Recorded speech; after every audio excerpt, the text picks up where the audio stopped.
I'm an avoidant, but probably not the type you think I might be.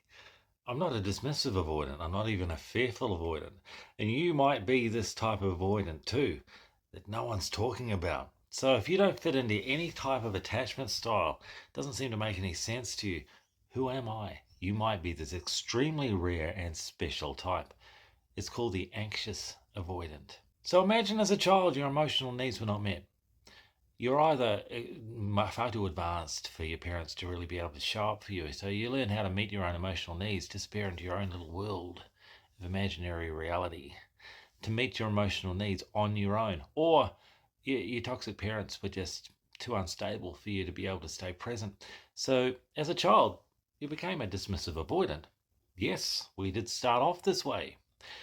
That doesn't mean we stayed that way. See, we had a depth of perception that was undeveloped, an ability for empathy that we didn't need to use as children. It wasn't actually useful for us, but we still had the capacity for it. So, in a later relationship, as dismissive avoidants often do, is we connect to a narcissistic person. We don't want to go deep with relationships. That's not our conditioning. We didn't do that as children, so that's our familiar. We're attracted to what's familiar, we repeat it. So, accommodating a relationship with a narcissistic person is easy. We don't need to go deep. We don't want to go deep. This person gives us an escape strategy. There's something wrong with them, so if we don't like it, we can just leave. But something changed.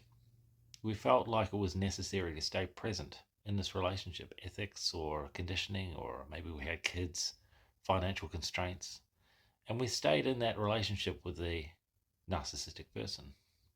And in that relationship, we developed skills that we didn't need before, but we had the capacity for it: preempting, predicting, anticipating, redirecting, knowing what our partner needed inherently, to read the room, to feel unexpressed emotions, held tensions, unmet needs of that person so that we could show up for them.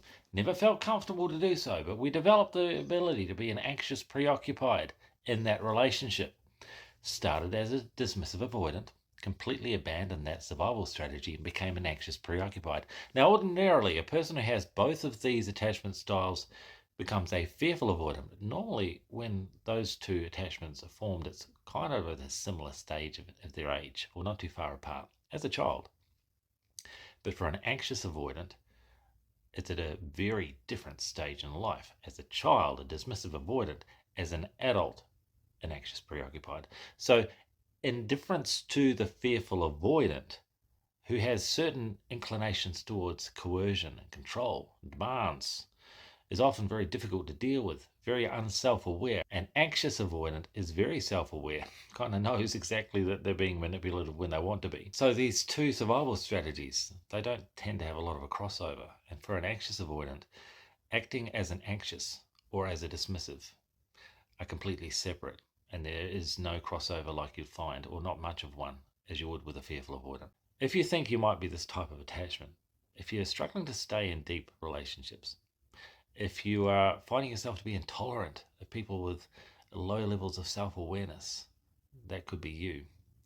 And if you're constantly attracting unstable or emotionally unavailable people, then reach out. Let's have a conversation about what it means for you to heal your own attachment to yourself and move forward.